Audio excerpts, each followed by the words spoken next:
Most people think investing is something you do when you're already rich. You wait until you have a lump sum, a financial advisor, or some kind of special access that nobody ever gave you. But what if $1,000 a month, the same amount most people spend on a car payment, could build more wealth than the average American will ever see in their lifetime? Today, we are mapping this out completely, decade by decade, hard numbers, no vague estimates. And when we hit year 20, I need you to prepare yourself, because the number genuinely does not feel real. This is not financial advice, and past market performance does not guarantee future results. But what historical data gives us is the most reliable roadmap we have ever had access to, and ignoring it is one of the most expensive mistakes an average person can make. According to data from early 2026, 42% of Americans have less than $1,000 in total savings. More than half the country is living paycheck to paycheck as of Q4 2025, according to Ramsey Solutions.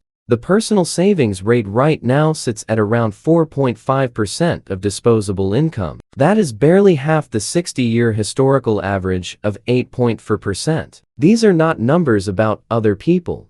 These numbers describe the majority of the country right now. But you are watching the wealth metrics. So let us use that energy and look at what discipline and time can actually do. Here are the rules of our model. You are investing $1,000 every single month. No starting lump sum. 0. Starting from scratch. No missed months. No panic selling. No market timing. Just $1,000 on the first of every month, consistently. For the return rate, we are using 10% annually. That is the S&P 500's long-term historical average, which has held up over nearly 70 years of data going back to 1957. We will also run a 7% scenario, which is the inflation-adjusted version of that same return. That tells you what your money is worth in today's purchasing power. Compounding happens monthly in our model, which is exactly how most index funds and retirement accounts work in practice. Every month, your returns get added to your balance. The next month, you earn returns on a slightly larger number. And that cycle, repeated hundreds of times, is what creates the numbers you are about to see.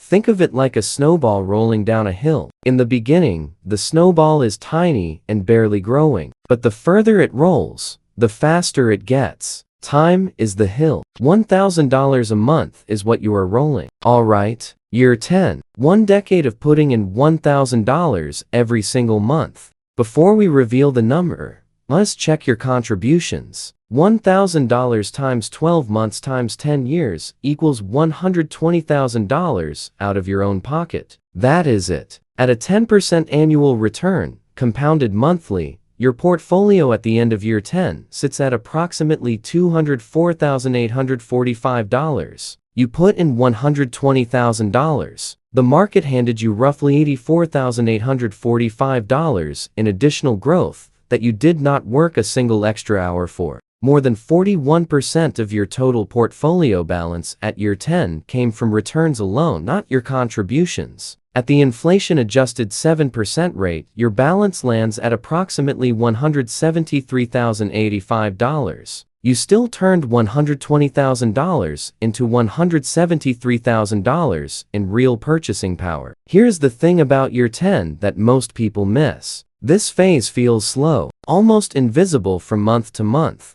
You go from $1,000 to $2,008 to $3,025. And it feels like nothing is happening. This is exactly where most people give up. But year 10 is not building your wealth. It is building the foundation that year 20 is going to stand on. Every single dollar sitting in that account at year 10 about to work harder than anything you contribute in the next decade. In fact, if you stopped investing entirely at year 10 and never touched it again, that $204,845 would grow to approximately $531,000 by year 20 on its own. That is how powerful the base you just built is. Year 20, 2 full decades. Let us do the contribution math first. $1,000 times 12 months times 20 years equals $240,000 total. Out of your own pocket. You doubled your contributions compared to year 10. Now here is what that turned into. At 10% annual return, compounded monthly, your portfolio at the end of year 20 is approximately $759,369. Let me say that again. $759,369 on $240,000 of your own money.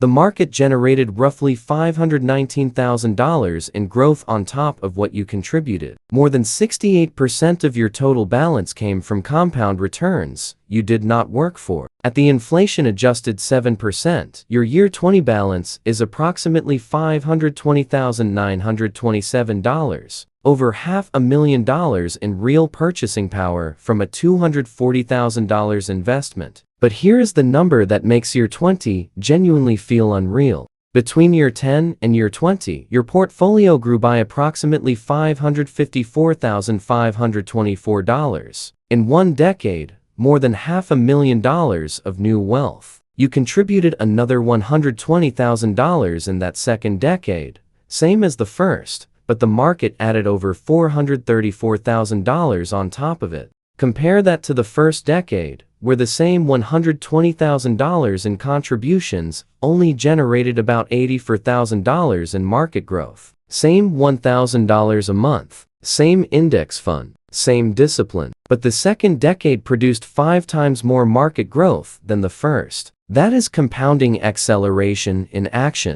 Here is a real-world comparison. The average $401,000 balance in America, as of early 2026, is $147,153. Someone 20 years into the strategy has roughly 5 times the average American retirement account balance, from just $1,000 a month. And we still have one more decade to go. Year 30, 3 decades, $1,000 every single month without stopping. Total contributions, $360,000. $360,000 of your actual money over 30 years. At 10% annual return, compounded monthly, your portfolio at the end of year 30 is approximately $2,260,488. You crossed $2 million.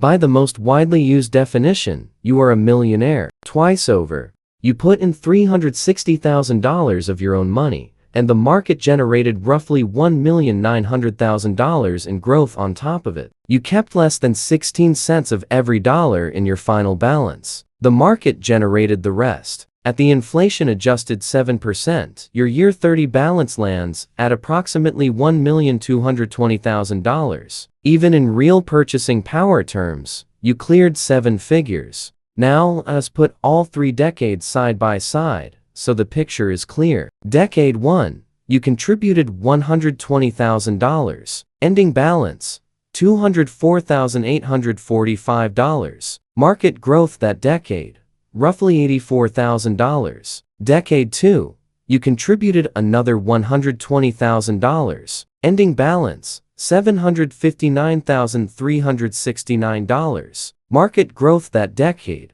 over $434,000. Decade 3, you contributed the final $120,000. Ending balance, $2,260,488. Market growth that decade, over $1,500,000. The third decade generated nearly 3 times the wealth of the first 2 decades combined. From the exact same $1,000 monthly habit, that $2.26 million at 10% also generates roughly $226,000 per year in investment returns. That is about $18,800 per month in passive income from returns alone. You have built a second income without a second job. And for anyone watching who thinks they are too old to start, if you begin at 40 and invest until you are 70, this is still your trajectory. The math does not care how old you are, it only cares how long you give it. Let us pull back and understand why the numbers look the way they do. This is not magic. This is compound interest. Compound interest means you earn returns not just on your original money,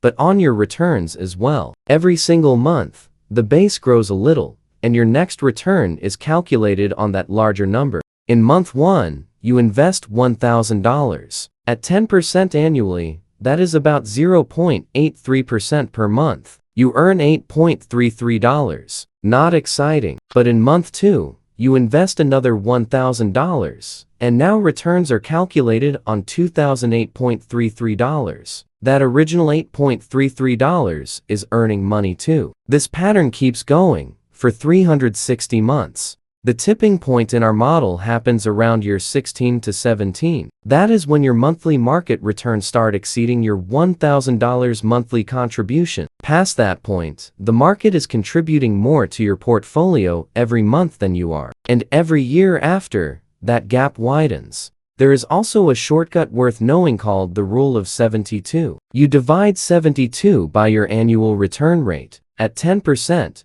your money doubles roughly every 7.2 years, so that $204,845 at year 10 becomes approximately $409,000 by year 17, and approximately $818,000 by year 24. The doubling speed stays the same. The dollar amounts keep exploding. This is also why starting early changes everything. Someone who starts at 25 versus 35, with the same $1,000 a month and the same 10% return, ends up with roughly $6.3 million versus $2.26 million by age 65. Same habit. 10 years earlier, a $4 million difference. That is what procrastination actually costs. And here is one more data point worth sitting with. The S&P 500 has never produced a negative return over any rolling 20-year period in recorded history going back to 1928. Not once. That does not guarantee the future, but it does tell you something meaningful about what patience and time have historically done in this market.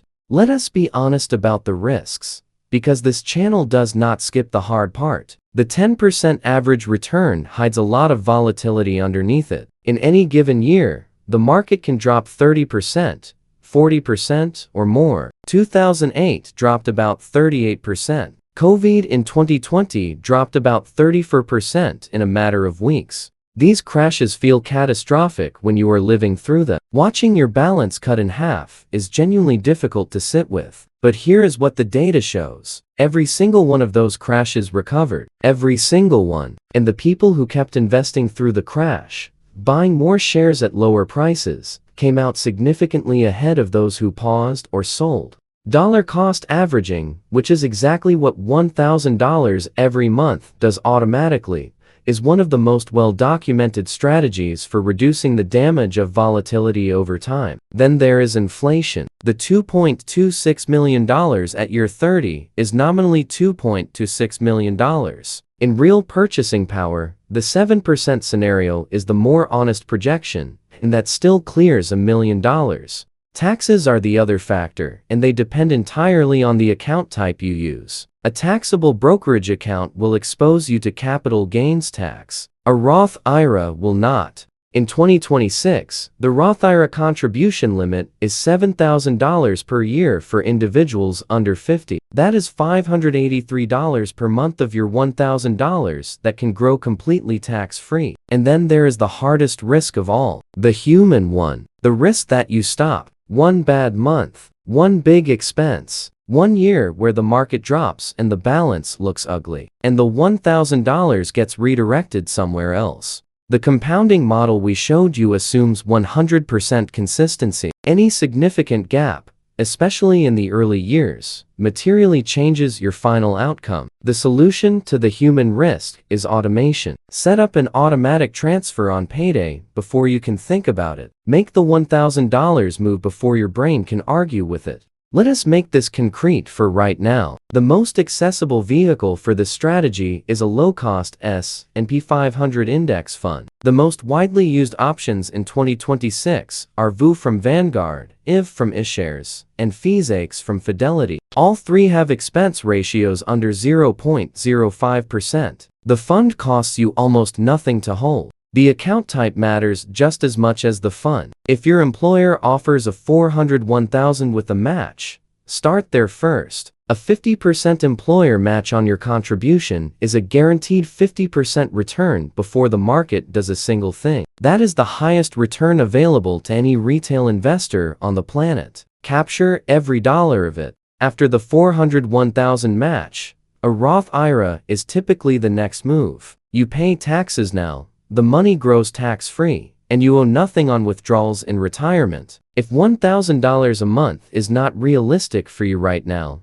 that is okay. Start with whatever you can. $200 a month at 10% for 30 years becomes approximately $452,000. $500 a month becomes about $1,130,000. The numbers scale. The principle is the same. The only truly wrong move is not starting, because the one thing you cannot buy back is time. The hardest part of this strategy is not picking the right fund. It is staying in during the years where your balance feels too small to matter. At year 15, halfway through a 30-year journey, your balance at 10% is approximately $414,000. More than half the compounding work has not happened yet. If you quit at year 15, you leave about $1.85 million on the table. That is not an exaggeration. That is the math. Let us bring this all the way home. You started with zero. You committed to $1,000 a month. You bought a low-cost S&P 500 fund and automated the process. At year 10, you have $204,845. You put in $120,000. The market added over $84,000. At year 20, you have $759,369. You put in another $120,000. The market added over $434,000 in that decade alone. At year 30, you have $2,260,488. You put in your final $120,000. The market handed you over $1,500,000 in that final decade. In total, $360,000 of your own money, roughly $1,900,000 in market-generated growth. On top of it, a final balance of over $2.26 million. The people who retire wealthy in this country will not all be high earners. Some of them will be quiet, consistent investors who automated a $1,000 monthly transfer decades ago and simply never stopped. The year 20 number feels unreal because compounding at scale is genuinely hard to believe until you see it laid out like this. It looks like a math error. It is not. It is what happens when you give a historically reliable engine time, consistency, and patience. The question is not whether the strategy works. Decades of data say it does. The question is whether you are willing to stay in long enough to find out. If this breakdown helped you see compound growth differently, subscribe to the Wealth Metrics so you never miss content like this. We will see you in the next one.